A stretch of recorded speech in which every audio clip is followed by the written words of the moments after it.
Hey everyone, my name is Neal. First off, thank you for coming tonight. Thank you, Greenwood County. This may not surprise you looking across here, but I am the youngest candidate in this race. Who am I? I'm from Easley. I was born to, my parents were textile workers.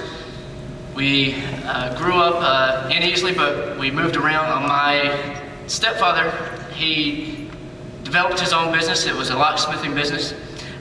With that, while growing up, I got to see, just like what Representative Rice is talking about, the struggles, but then also the successes of small business, and that's what South Carolina is based on.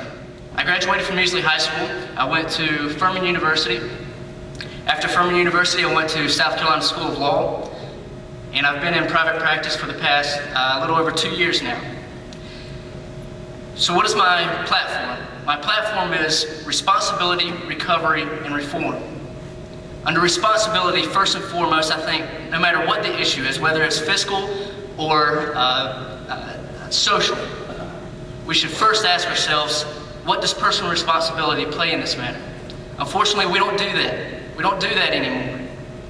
And no matter who the next rep is, I think that should be the very first question on each issue. I don't understand, and this is one reason that I've entered this race, is under Republican leadership, Republican Congress, Republican President, our federal deficit went from $5 trillion to over $10 trillion.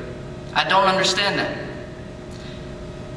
This past week, the White House has released an amended, fortunately the yearly deficit decreased, but it decreased to $1.58 trillion.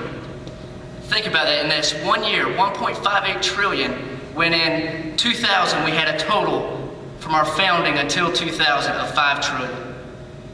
Not just in the 3rd district, but even in the state, we have two primary issues.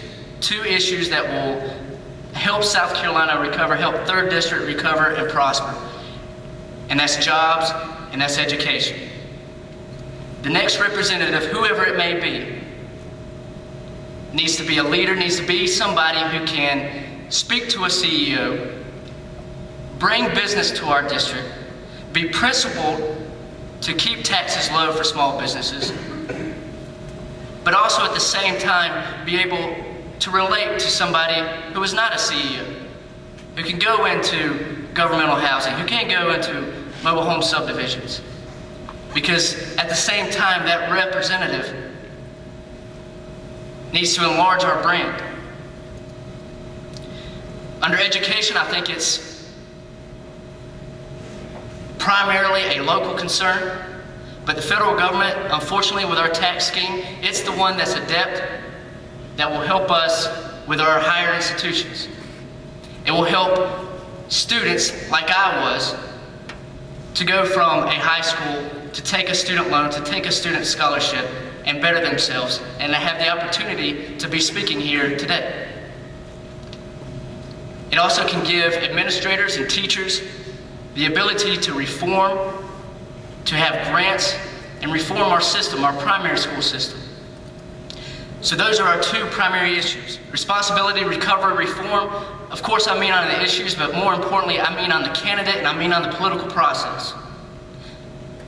On the political process, we want a representative that is of the people. Unfortunately, the number one determinant on who is going to win this race is who raises the most money. But we want a representative of the people. At least I do. And I hope to change the political process. I don't have a political consultant firm. I don't have a package. This is what you see, and this is what I encourage you to truly see with your next vote, with your next representative. Last night I spoke at a young Republican group, and the 2 nights before that, going door to door, and one of the main questions is, why now? First and foremost, it was a vow when I was at Easley, when I was growing up in my mobile home subdivision, that I would come back and help out. But second, it was also to help out the younger generation. Our future has been mortgaged. We currently are paying 10% of the income tax goes to servicing the debt. That's only going to increase. With a field this large, We all have conservative views, and your challenge is to see what's distinct, what's unique. Two things for me. One, I believe in that leadership is what distinguishes me. I believe I can go to a city, but I can also go into a mobile home subdivision and enlarge our brand. And oddly enough, I think it is leadership. Experience. I am 27, but small business, I grew up with it. While I was at Ferment, I took over from my dad. He's on a fixed income. I know Social Security, I know Medicare, I know Medicaid, I know other governmental programs. I'm an attorney, and I ask you, please check out the website. It's www.nealcollins.com, and I would appreciate any support. Thank you.